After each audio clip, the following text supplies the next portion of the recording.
Eu desejo a todos um bom dia, um feliz domingo, início de semana abençoada para todos, com a graça, a paz e o amor de nosso Senhor e Salvador Jesus Cristo. Amém, amados?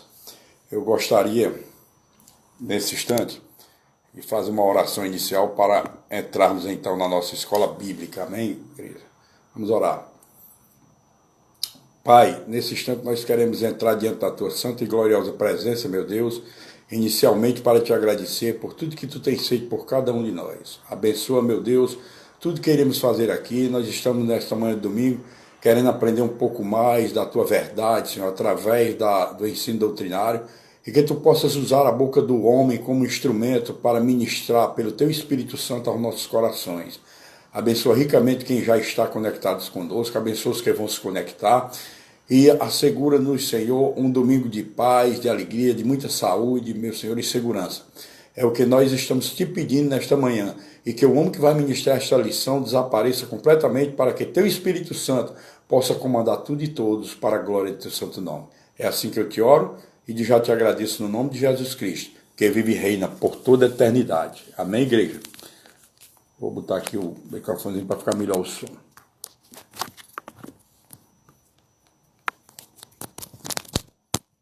Amém.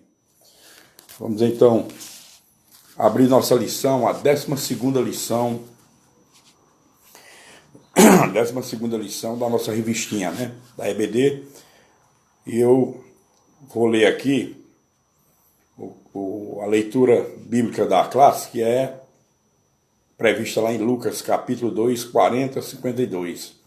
Diz assim: E o menino crescia e se fortalecia em espírito, cheio de sabedoria, e a graça de Deus estava sobre ele. Ora, todos os anos iam seus pais a Jerusalém, à festa da Páscoa. E tendo ele já 12 anos, subiram a Jerusalém, segundo o costume do dia da festa. E regressando eles, terminados aqueles dias, ficou o menino Jesus em Jerusalém, e não souberam seus pais. Pensando, porém, eles que viria de companhia pelo caminho, andaram o caminho de um dia e procuravam-no entre os parentes e conhecidos. E, como não o encontrassem, voltaram a Jerusalém em busca dele. E aconteceu que, passados 3 dias, o acharam no templo, assentado no meio dos doutores, ouvindo-os e interrogando-os. E todos os que ouviam admiravam a sua inteligência e respostas. E quando o viram, maravilharam-se, e disse-lhes sua mãe: Filho, por que fizeste assim para conosco? Eis que o teu pai e eu, ansiosos, te procurávamos. E ele lhes disse: Por que é que me procuráveis? Não sabeis que me convém tratar dos negócios de meu pai? E eles não compreenderam as palavras que lhes dizia. E desceu com eles e foi para Nazaré, e era-lhes sujeito. E sua mãe guardava no coração todas essas coisas. E crescia Jesus em sabedoria e em estatura e em graça para com Deus e com os homens. Amém, igreja? Deus seja louvado e que Deus possa abrir nossos pensamentos e nosso coração para recepcionar tudo que vier do Espírito Santo, usando a minha boca para transmitir a vocês nesta manhã, em nome de Jesus. Amém? Olha, amados, naquela lição passada, nós vimos, foi apresentado na lição passada, né, o filho da perdição, né, como deve aparecer aí o filho da perdição. Essa lição agora é a encarnação do Filho de Deus, né? O Filho de Deus como Filho do homem. O Deus encarnado do homem, o Emmanuel, o Deus conosco. Então, pensemos, vamos calcular aqui no nossos pensamentos e do coração, como tudo isso aconteceu e por que Jesus é perfeitamente Deus e perfeitamente homem. Nós temos que, essa lição é para nos ensinar que ele tanto é perfeito como Deus e foi perfeito como homem. Eu creio que a Assembleia de Cristo já ouviu doutrinas, eu já falei em doutrinas, que inclusive pode-se dizer que avançou mais do que o que nós poderíamos encontrar aqui nessa lição, né? Porque a gente observa que no início dela aqui nós estamos vendo aquela parte em que nós fazemos sintonia entre Gênesis, né, o começo do livro de Gênesis, e o início do livro de João, o capítulo 1 do livro de João. Quando Jesus, né, chegou ao mundo, João testemunhou a sua vinda, e o evangelista João escreveu, né, escreveu sobre ele de forma maravilhosa. E dentro da a sua escrita no evangelho, João narra que Jesus era o verbo. No princípio era Deus, e o verbo estava com Deus, e o verbo era Deus. Quer dizer, no princípio, lá no início da criação, da fundação de tudo, Jesus já existia como Deus. E a Bíblia diz de uma forma serena e cristalina que tudo foi criado por meio dele. E sem ele, nada do que foi feito seria. Né? O que quer dizer com isso? Que Jesus Cristo, ele era o verbo de Deus. Quer dizer, quando Deus fala, quem fala é a segunda pessoa da Trindade, que é Jesus Cristo. É o verbo de Deus, a fala, a voz de Deus. Então Jesus Cristo, o mundo foi criado através do verbo, da palavra. Então por isso é que o evangelista e apóstolo João, no seu evangelho, ele diz no capítulo 1, versículo 3, que tudo que foi feito foi por intermédio dele. Sem ele, nada do que foi feito seria, né? Então, partindo-se dessa premissa, nós iremos ver que Jesus, ele foi e sempre será o Deus, né? Nos céus, e também veio à terra como homem, mas continuou como 100% Deus e 100% Jesus se tornou homem, 100% homem. Eu quero dizer para vocês que quando Jesus estava na terra, ele, na realidade, ao iniciar seu ministério aos 30 anos de idade, Jesus, ele havia se despojado para viver neste mundo material, ele se despojou de toda a sua glória, de toda a sua majestade, todo o seu poder, para se tornar homem como nós.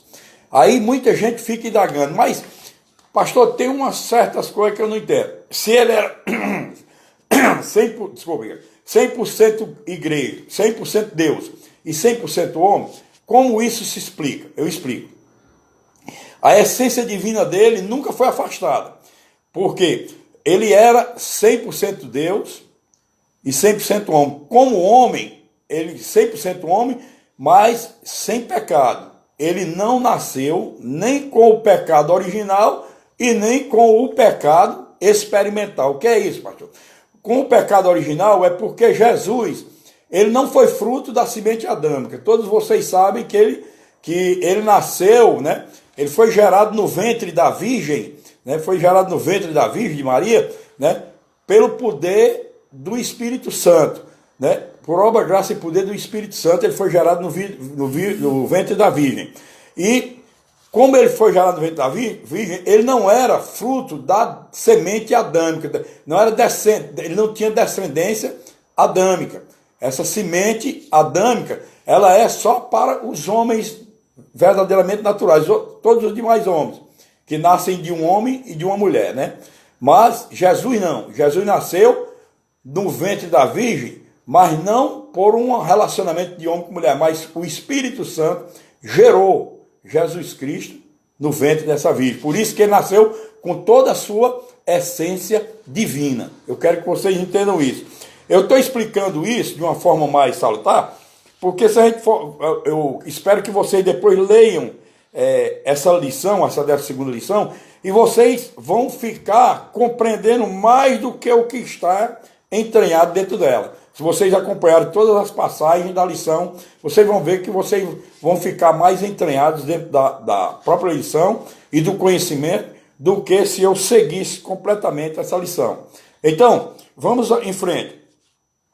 Na eternidade, o Senhor Jesus, como unigênito de Deus, né, diz aqui, não somente é eterno, como também é o próprio Pai da eternidade. Isso aí a gente sabe, porque naquelas qualidades que tem lá em Isaías, capítulo 9, versículo 6, né, que dá as qualidades de Jesus Cristo como maravilhoso, conselheiro, Deus forte, né, Pai da eternidade e príncipe da paz. São 5 qualidades divinas que Jesus tem. e dentre elas que ele é o Pai da eternidade. Se Deus usou o profeta para nos mostrar isso, era para provar que Jesus é e sempre será Deus nos céus e na terra.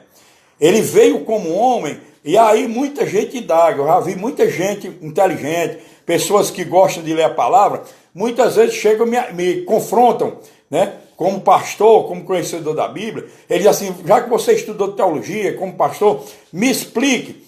Eu quero só que você me explique como é que Jesus, sendo Deus, se tornou homem, e por que necessitava que Deus, para salvar o homem decaído, Deus não poderia simplesmente detectar, porque se ele esquadrinha o coração e prova os pensamentos, Deus poderia esquadrinhar o coração e provar os pensamentos daquelas pessoas que verdadeiramente tivessem se arrependido de seus pecados, né? Por exemplo, a lei revela o pecado. Aí a pessoa, revelado o pecado através da lei, isso para os judeus, porque a lei veio para os judeus para revelar o pecado, mostrar a ferida do pecado, a doença do pecado sobre os seres humanos. Aí a lei revela o pecado, mas a lei não nos concede o perdão definitivo. Por quê? Porque a lei, ela não era perfeita para perdoar os nossos pecados e nos tornar novamente filhos por adoção de Deus. A lei revela o pecado, mas quem nos salva é a graça maravilhosa, a verdade que Deus mandou para nós. É por isso que lá no Evangelho de João, capítulo 1, né? No Evangelho de João, capítulo 1, no versículo, salvo engano, 14, né? Que diz: e o verbo se fez carne e habitou entre nós, cheio de graça e de verdade. Quer dizer, Jesus Cristo se fez carne e habitou entre nós, cheio de graça e verdade. O que é a graça? A graça é justamente a verdade. A graça e a verdade são justamente todas as orientações divinas para o homem pecador que teve o pecado revelado pela lei, e essa graça é a palavra de Deus. Jesus Cristo, quando veio ao mundo, lançou essa palavra, lançou as sementes no mundo, as sementes da palavra, e todos aqueles que deixam essa semente, uma dessas sementinhas entrar no nosso coração e vai germinando a nossa fé, nós cremos em Jesus Cristo como o Deus conosco, o Deus que veio para nos salvar, né, para morrer em nosso lugar naquela cruz e nos salvar. Aí nós estamos verdadeiramente a caminho da completa salvação e da vida eterna. Por quê? Porque a graça e a verdade, que é a palavra, é o próprio Espírito de Cristo encarnado nela. Não se engane, quando Jesus disse que as palavras que ele tinha disse, o Espírito é que dá vida, a carne para nada aproveita, lá em João 6,63. Ele, as palavras que vos tenho dito são Espírito e são vida. O que é que Jesus Cristo quis dizer com isso? Que o próprio Espírito dele estava também encarnado nessa verdade. Ele iria voltar para o Pai, mas deixarei no meio de vós o meu Consolador. O Espírito Santo veio para nós, né, o Espírito Santo de Deus, e esse Espírito Santo de Deus ficou então encarnado na própria palavra de Deus. Por isso que essa palavra, quando ela é pregada, ela toca nos corações daqueles que já foram predestinados a Cristo, pela palavra, pela graça e a verdade da palavra. Então a gente precisa compreender a razão de que era necessário que o próprio Deus se encarnasse em homem. Por que que Deus não, como o Pai da eternidade, todo-poderoso, Deus forte, ele não poderia salvar a gente só sentindo no nosso coração arrependimento? Mas isso não seria suficiente, porque com o homem decaído, com a queda do primeiro casal no Éden, e todos caíram juntos, né? Todos nascem já com a semente adâmica, frutos da semente adâmica, fruto do pecado, né? Nós já nascemos com o pecado original. Jesus não nasceu, acabei de explicar, com o pecado original. Por quê? Porque ele não é fruto da semente adâmica, de um relacionamento, né? De um relacionamento entre um homem e uma mulher. Ele foi gerado no ventre da Virgem pelo Espírito Santo. Por isso que ele é fruto da semente divina. Por isso que ele tem a essência dele ainda divina de Deus. Então, Jesus, Ele como o Deus conosco, ele tinha que vir para nos salvar, ele próprio, porque nós, como criaturas decaídas, precisávamos conhecer a verdade de Deus. Conhecer a verdade de Deus através da sua poderosa palavra. E Jesus era a própria palavra de Deus, era o verbo de Deus. Ele veio para falar sobre o reino de Deus, que esperaria aqueles que aceitassem a verdade e, através dessa verdade, sofressem a mutação, né? Sofressem a mutação necessária, a mudança mental e a mudança espiritual suficiente para que, a partir dali, andássemos lado a lado com Cristo para ganharmos a salvação eterna. Então, vamos entender isso melhor. A Bíblia nos mostra de forma exuberante, como por exemplo, lá no livro do profeta Jonas, capítulo 2, versículo 9, a Bíblia nos mostra o quê? Que a salvação só poderia vir do Senhor. Escuta bem, olha como Satanás é estrategista, perigosíssimo, e que para nós dominarmos todas as nossas tentações lançadas por ele, e para nós vivermos sob proteção, temos que estar sempre de posse da palavra. Assim como Jesus, quando estava como homem no nosso meio, venceu Satanás através da palavra. Ele fez aquilo para mostrar que nós também venceremos através dessa palavra, com essa palavra cravada em nossos corações. Vamos entender isso aqui. Se a salvação vem do Senhor, por que a salvação só vem do Senhor? E como é que nós poderíamos ser salvos se a salvação vinha do Senhor? Por que ele não poderia fazer do jeito que você disse, pastor? Salvar a gente, sondando nosso coração, se estávamos arrependidos do nosso pecado, lendo a lei? Sim, eu vou explicar. Por quê? Porque quando Satanás derrubou o primeiro Adão, lá no Éden, derrubou o casal, Adão e Eva, quando ele tomou toda aquela autoridade que Deus deu ao primeiro Adão sobre a terra, Deus deu a Adão toda a autoridade na terra, né? E Adão recebeu toda aquela autoridade de Deus, mas Adão não preservou aquela autoridade, não defendeu aquela autoridade. E como ele não defendeu aquela autoridade, embora prevenido por Deus, como poderia preservar essa autoridade e defendê-la? Ele foi persuadido pela esposa, pela Eva, e a Eva foi enganada pela serpente, e então a serpente conseguiu derrubar o primeiro casal. Com a queda do primeiro casal, Satanás sabia que com a queda do primeiro casal, toda a humanidade cairia, porque agora todos nasceriam com o sinal do pecado, a semente adâmica.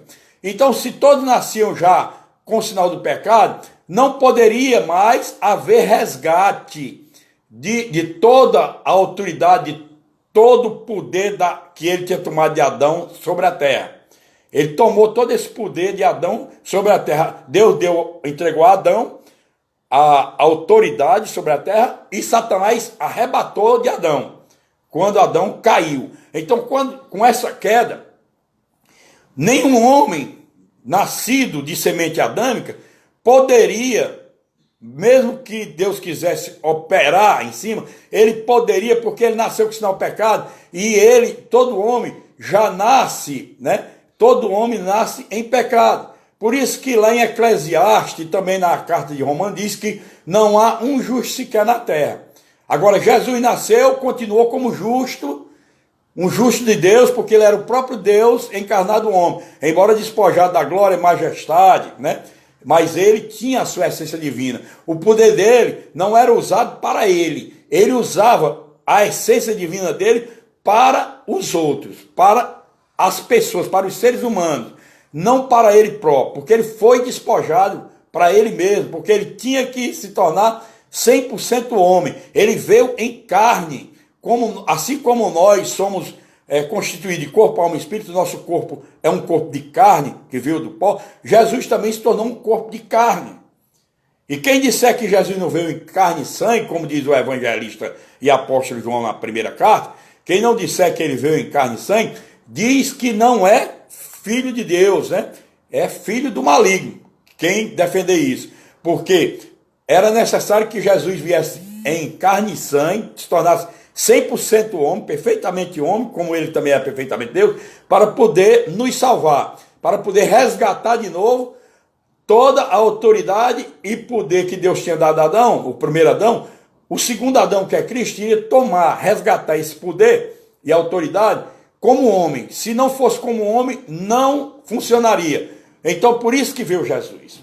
Jesus, ele se tornou 100% homem, sofreu toda sorte de castigo, todo o pecado da humanidade ele carregou sobre os seus ombros, naquela cruz, foi cravado no madeiro, derramou até a última gota de sangue para nos redimir de toda a culpa, e tudo aquilo ocorreu com Jesus Cristo como homem, Ele foi, naquela hora da cruz, ele foi despojado completamente de toda a sua divindade. Por quê? Porque ele não queria usar a sua essência divina, porque se ele usasse, não conseguiria salvar aqueles que foram predestinados para ele em Cristo, para Cristo.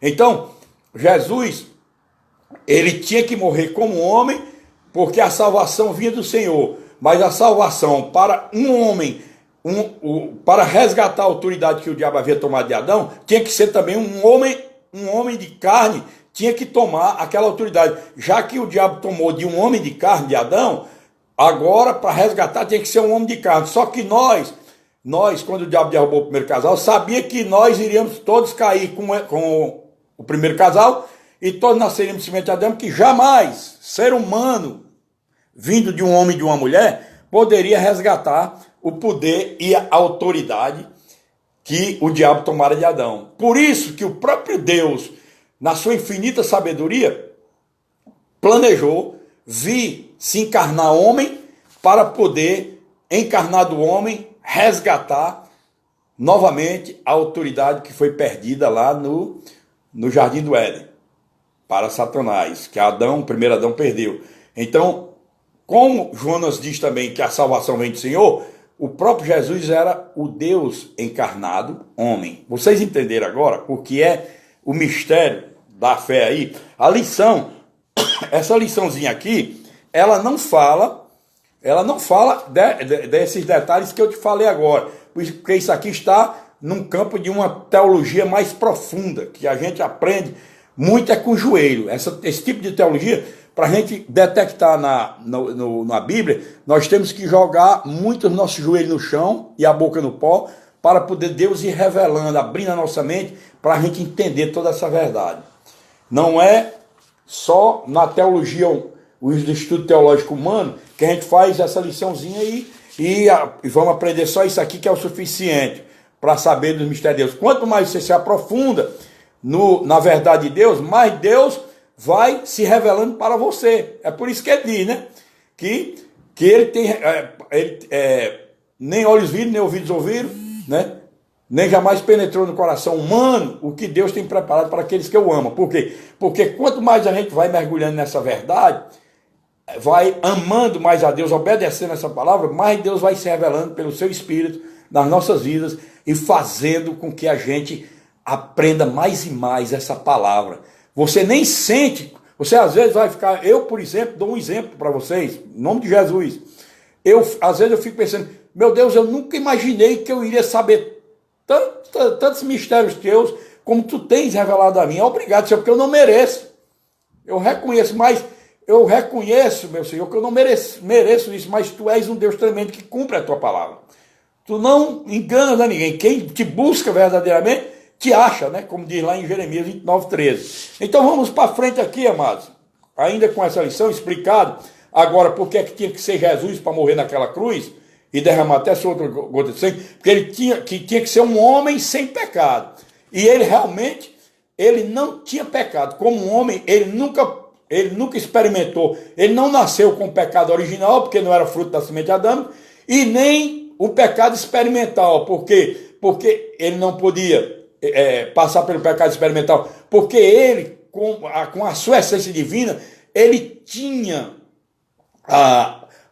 o seu discernimento divino para se apegar completamente à palavra, à lei, naquela época, né, que ele nasceu perante a lei. Então ele era apegado à verdade de Deus e nada poderia nada poderia fazer com que Jesus vivesse uma experiência de um pecado experimental. Viveu não resistiu à tentação e caiu em pecado. Jamais Jesus cairia nisso. É tão provado que o próprio Satanás botou Jesus à prova e Jesus venceu com a palavra. Estão lembrados lá o primeiro investido de Satanás com Jesus foi quando ele se batizou e o Espírito Santo levou Jesus até o deserto para prepará-lo, aquela levada deserta, para dizer que nós também, quando aceitamos Jesus, nós muitas vezes somos levados ao deserto. E quando nós somos levados ao deserto, não é para a gente ser castigado, ser apenado, não. É para Deus nos treinar, e nos ensinar mais e mais essa verdade. Então, nós temos que ver também que desses atributos ele esvaziou sua glória, né? Mas Jesus, ele subsistiu na forma de Deus. Está lá em Filipenses capítulo 2, aqui na lição está mostrando.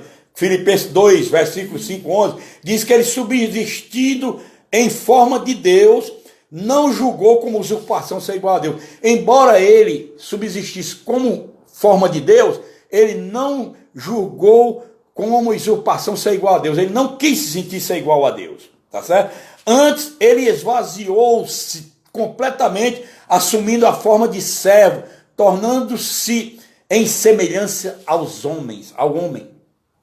Está lá em Filipenses capítulo 2, versículo 5. Então, é muito interessante que a gente saiba isso, né? Que Jesus,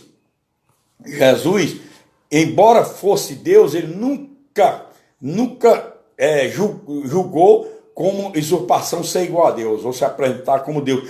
Todo o poder ainda, toda a essência divina dele, o poder divino, ele usava para as pessoas, para todos aqueles que o buscavam, que necessitavam, e continua fazendo isso nas nossas vidas. Deus continua nos usando, né? Deus continua nos curando, nos restaurando, nos libertando. Por quê? Porque se nós o buscarmos com fé e confiança e obediência a essa palavra, porque a fé verdadeira, ela tem que ser alicerçada na palavra. Então, se nós buscamos com fé em Deus e obediência à palavra, Jesus sempre chega em nosso socorro para nos abençoar, restaurando, libertando, curando, advogando nossas causas comuns da nossa vida do cotidiano. Ele faz tudo isso, nos amparando, nos protegendo de todo o mal. Por quê? Porque ele, como Deus, sempre fará isso por nós, porque ele nos amou primeiro. E aqueles que se tornaram para ele novamente depois da queda, esses são amados dele completamente. Nós nos tornamos, quando nos voltamos novamente para ele, nos tornamos a menina de seus olhos. Porque dissemos que queríamos novamente voltar para o Pai, voltar para a nossa pátria, que não é este mundo, é a Jerusalém celeste, a eterna. E essa pátria está nos aguardando. Todos nós um dia vamos estar lá com Cristo, reinando sobre nós. O Rei dos Reis, Senhor dos Senhores. Então, amados, nós vemos também que Jesus, ele na sua oração sacerdotal, ele reivindicou junto ao Pai, não a sua divindade, mas a glória que desde a mais remota eternidade desfrutara no perfeitíssimo e infinito círculo da Santíssima Trindade. Vocês leram a oração sacerdotal dele lá em João capítulo 17. Hoje é um dia de domingo, que é o dia que nós dedicamos ao Senhor, que devemos dedicar todo esse dia ao Senhor. É muito interessante que depois dessa escola bíblica vocês abram suas Bíblias, leiam a oração sacerdotal de Jesus, para você ver como é tremenda aquela oração. Ele orando, intercedendo por nós, por aqueles que foi para ele e os que ainda estão para vir para ele, como escolhidos dele, predestinados em Cristo. Os que Deus der para ele. Porque lá em João também, no Evangelho de João 15,16, diz o quê? Que não fomos nós que escolhemos, né? Deus, ele diz, não foi vós que vos escolheste, eu vos escolhi. Ele foi quem nos escolheu, nos predestinou para ele. Ele nos predestinou, nos chamou. Se aceitarmos o chamado, aí ele vem, nos resgata do reino das trevas e nos leva para o reino do Filho do amor, o reino da luz. Então, ele faz esse chamado para todos que têm desejo no coração de seguirem essa verdade. lamentavelmente, 2/3 da terra não vai seguir, como diz lá em Zacarias 13:8. Mas o que é que se pode fazer? Então, seguindo em diante, nós vemos que Jesus estava no seio do Pai antes da encarnação. O Senhor Jesus, lá em João 1,18, no Evangelho de João 1,18, prova isso, né? Que ele já estava junto do Pai antes da eternidade. E nós podemos, aí diz, pastor, você estava antes lá, aqui ele se revelou como Deus, ele era a figura de Deus. Não, ele como se tornou homem, ele teve uma imagem de homem. Mas ele, lá em Colossenses capítulo 1, versículo 15, diz assim, ó, ele é a imagem do Deus invisível. Colossenses capítulo 1, versículo 15, lembre desse versículo, porque não está aí na revistinha. Colossenses 1,15 diz que ele é a imagem do Deus invisível, o primogênito de toda a criação. Por que ele é a imagem de Deus invisível? Porque mostra que ele viveu com Deus lá na eternidade, né? E Deus preparou essa vinda dele, do próprio Deus, para este mundo na pessoa do Filho, através dos profetas do Antigo Testamento. Lá em Gênesis mesmo, lá no livro de Gênesis, quando ele falou da semente da mulher, né? Da semente da mulher, o descendente da mulher, quando ele falou que era Jesus Cristo, e a descendência da serpente, ele já estava mostrando que ele viria à terra. Já foi o primeiro sinal que ele deu. E seguiu em frente, né? E até Malaquias falando da sua vinda para se encarnar como homem, né? O Deus fala isso em Malaquias também, capítulo 4, versículo 2, né? E vocês estão lembrados que naquela prefiguração da vinda de Cristo, que Deus nos mostra, uma prefiguração através de Moisés, Deus nos mostra, por exemplo, que Moisés, como uma prefiguração de Cristo, para libertar aquele povo hebreu da escravidão do Egito, que hoje é Cristo libertando-nos da escravidão do mundo, que o Egito, metaforicamente, é o mundo. Aí Deus, na sua infinita plenitude, usa também Moisés para profetizar a vinda dele como Cristo. Está lá em Deuteronômio capítulo 18, 19. Em Deuteronômio capítulo 18, versículo 18 e 19, mostra Moisés profetizando a vinda de Cristo para o nosso meio, né? E essa palavra ela é muito bonita, essa palavra. Eu sempre fico assim encantado quando eu estou vendo isso, porque ele diz simplesmente assim, ó, em Deuteronômio capítulo 18, versículo 18 e 19, ele diz simplesmente assim: suscitar-lhes-ei um profeta do meio de seus irmãos. Profeta é o quê? Uma pessoa que prega a palavra de Deus. Suscitar-lhes-ei um profeta do meio de seus irmãos, semelhante a ti, em cuja boca porei as minhas palavras. E ele lhes falará tudo o que eu lhe ordenar.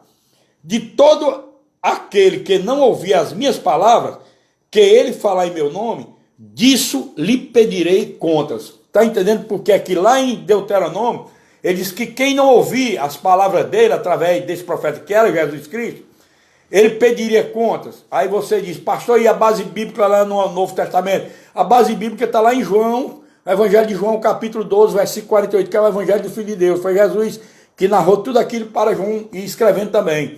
Em João 12, 48 não diz? Jesus diz, ó, eu não vim julgar ninguém. A primeira vez que ele veio à terra, ele não veio para julgar ninguém. Ele veio para o quê? Para salvar, para curar a gente desses pecados, que é a doença.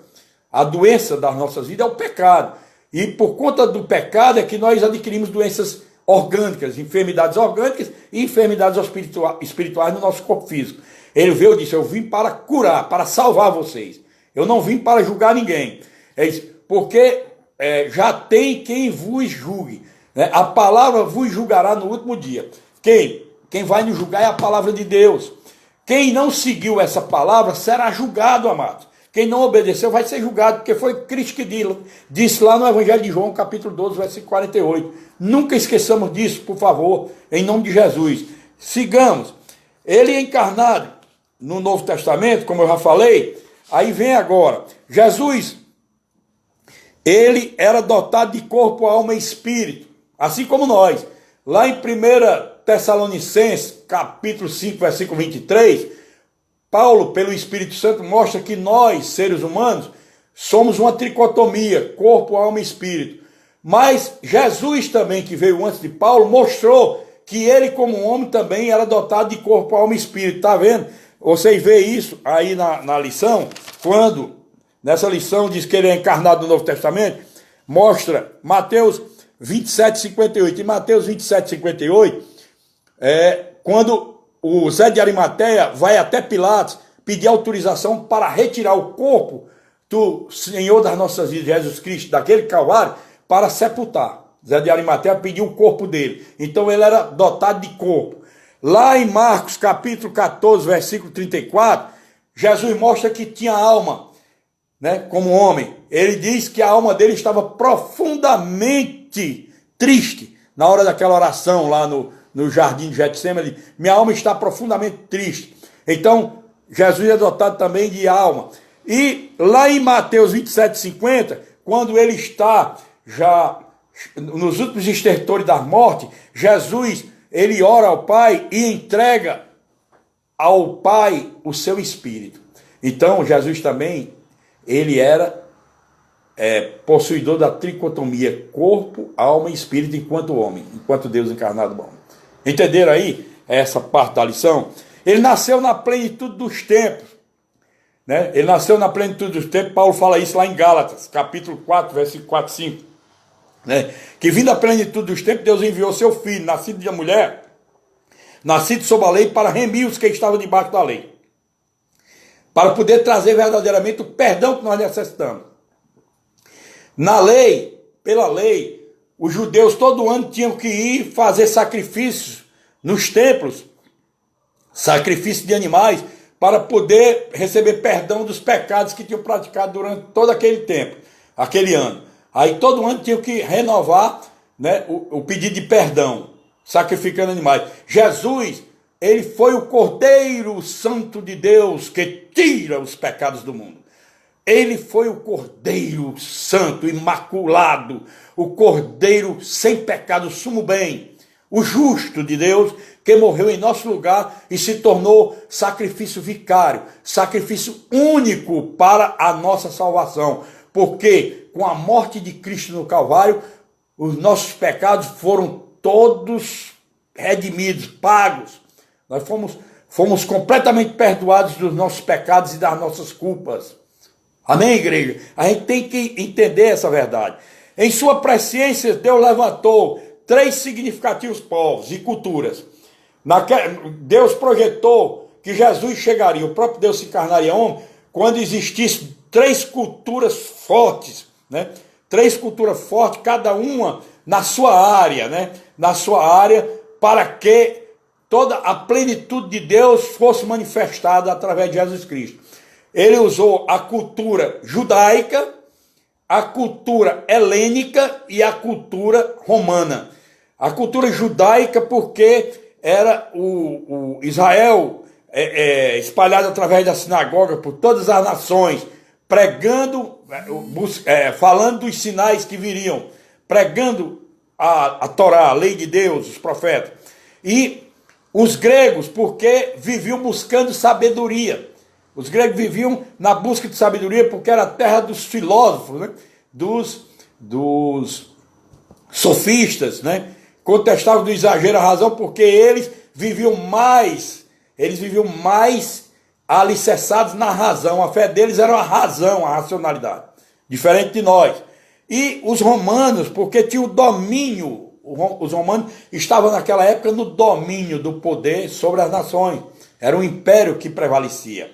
E a cultura romana também era muito forte e precisava que Jesus nascesse no meio dessas 3 culturas para que o mundo aprendesse sobre toda a plenitude de Deus através da graça misericordiosa de Jesus e dessa verdade maravilhosa que se expandiu por todo o planeta. Hoje, a palavra de Deus já pode estar sendo alcançada em todos os cantos, é por isso que nós estamos já no início do fim.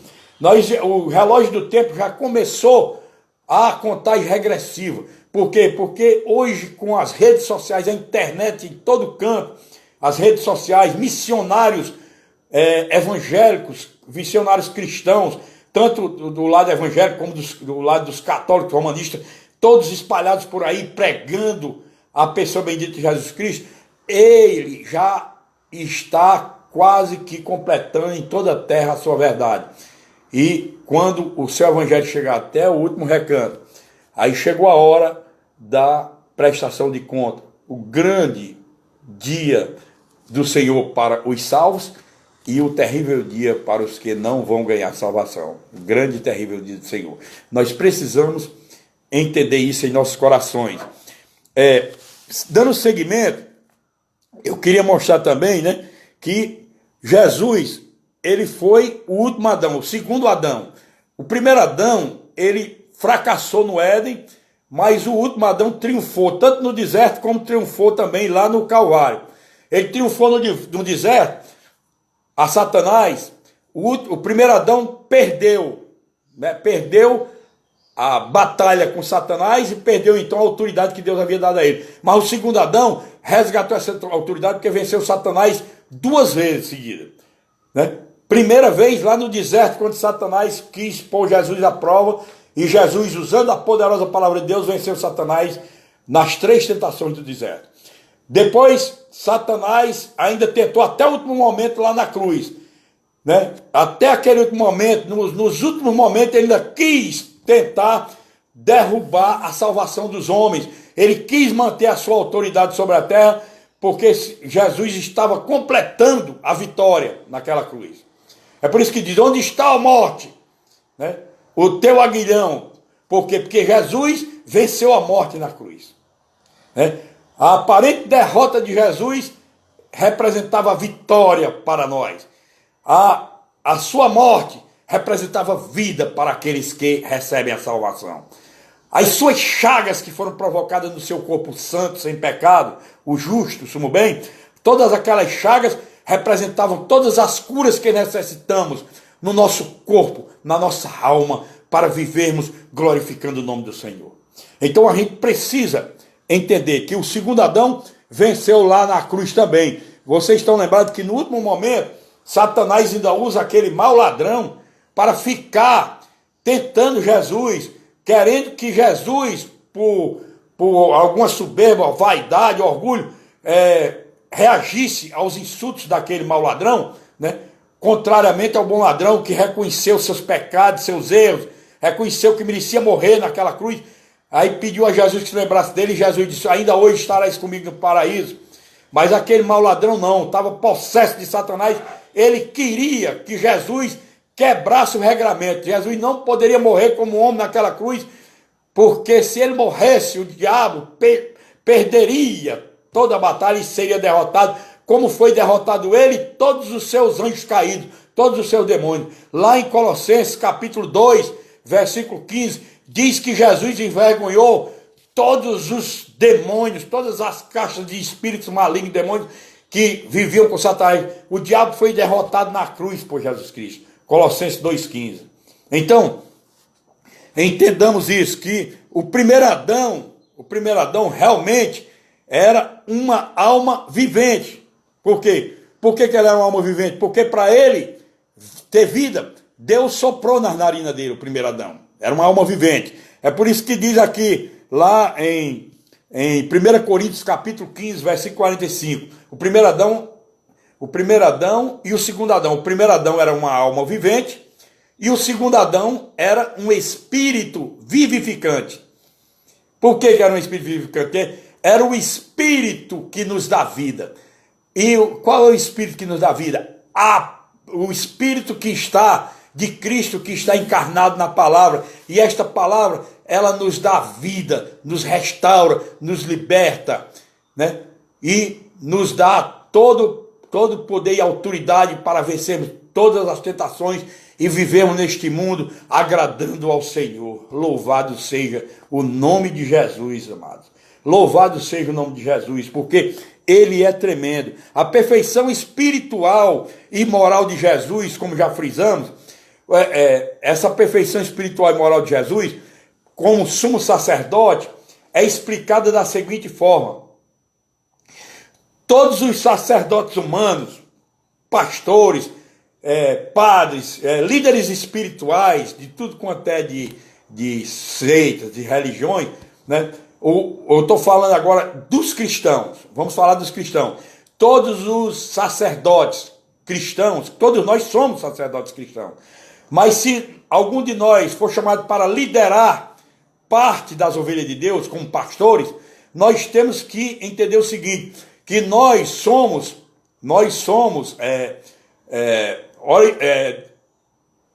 viemos da linha sacerdotal, né? Nós viemos da linha sacerdotal de Arão. Nós somos da linha sacerdotal de Arão. Jesus é o único que veio da linha sacerdotal de Melquisedeque. Ele é da linhagem de Melquisedeque. Ele é o único que veio da linhagem de Melquisedeque, por isso que ele se tornou o sumo sacerdote, né? O sumo sacerdote de Deus, que entrou de uma vez por todas no santuário de Deus e assumiu o santuário e está ali para receber todos aqueles que creem nele, que obedecem a sua palavra e que se achegam confiadamente ao trono da sua graça. Essa é que é a realidade que nós devemos entender a respeito do Senhor nosso Deus. É uma realidade de que, como sumo sacerdote, ele se tornou sumo sacerdote porque ele vinha da linhagem de Melquisedeque. Está lá em Hebreus, capítulo 7, versículo 26, né? Que narra sobre isso, que ele era porque nos convinha tal sumo sacerdote, santo, inocente, imaculado, separado dos pecadores e feito mais sublime do que os céus. Jesus teve uma hora que ele teve uma hora em que Jesus foi forçado a confrontar os fariseus, doutores da lei, quando disse para eles, qual de vós aponta culpa em mim? Qual de vós mostra um pecado em mim? Está no Evangelho de João. Quem de vós pode mostrar um pecado em mim? Que ele era o justo, o sumo bem, o sem pecado. E ele desafiou os fariseus. Por isso, lá em Hebreus 7, capítulo 7, versículo 26, diz que ele era inocente, imaculado, separado, santo, e feito mais sublime do que os céus. Foi feito mais sublime que os céus. Por isso, por que ele foi feito mais sublime do que os céus? Porque agora, todo poder e autoridade foi dado a ele nos céus e na terra. Se vocês olharem lá em Mateus, capítulo 28, versículo 18, diz isso. Ele próprio diz, eis que me foi dado todo poder e autoridade nos céus e na terra. Ele recebeu todo poder e autoridade nos céus e na terra.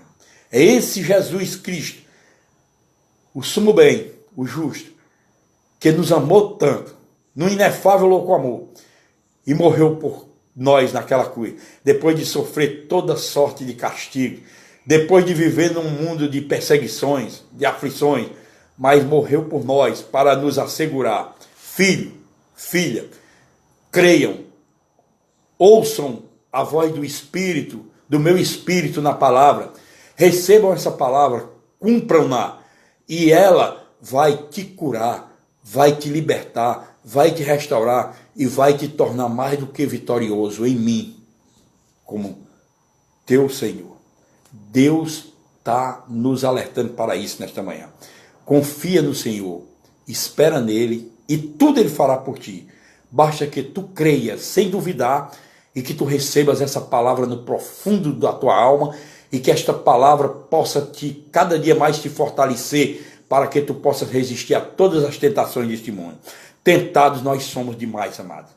Eu reconheço que todos nós, e não tem exceções nesse mundo, tanto faz um servo de Deus, o mais humilde dentro de uma congregação, como um líder. Para Deus nós somos todos iguais, e como nós somos todos iguais, todos nós estamos sujeitos às tentações, mas nós precisamos saber que as tentações podem ser vencidas quando a nossa alma está verdadeiramente nutrida da palavra.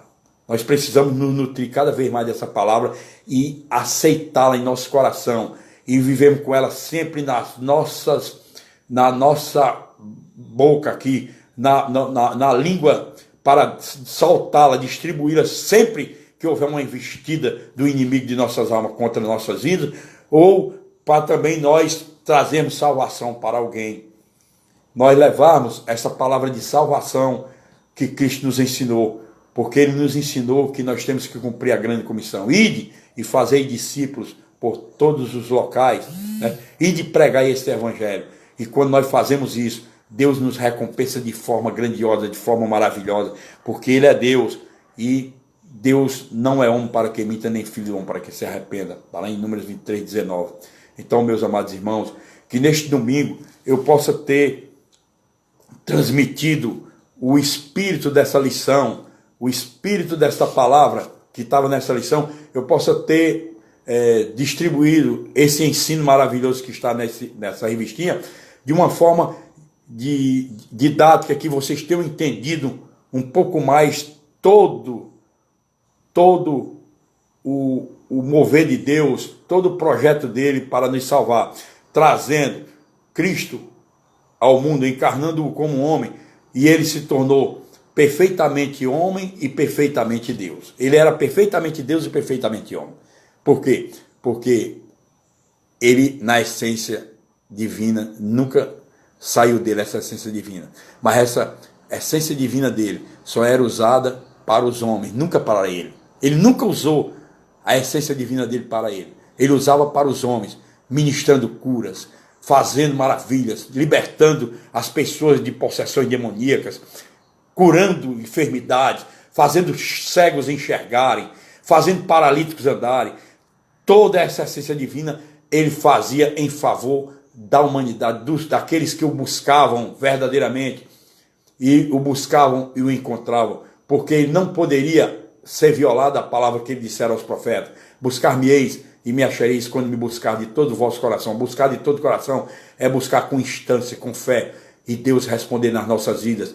Nesta manhã, faz também a tua prova de Deus, faz um fortalecimento da tua aliança com ele, e diz: Senhor, eu quero ser completamente teu, me inunda cada vez mais com esta tua palavra, me afoga nessas águas maravilhosas do Espírito, que é a tua palavra, me afoga nelas, para que eu possa ser mais do que vencedor em teu Filho Jesus Cristo. Louvado seja o nome de Jesus por toda a eternidade, amado. Que Deus possa aplicar essa lição em vossos corações, para a honra, glória e louvor do nome do Senhor Jesus, amém? Que vocês tenham uma boa tarde na presença de Deus e com toda a proteção do Altíssimo. E à noite estaremos de volta novamente através do Facebook com o nosso culto dominical, culto evangelístico, que vai ter início às 18 horas no Facebook. Assembleia de Cristo Ceará, tudo pequenininho, Assembleia de Cristo Ceará, tudo em letra minúscula, sem acentos, né?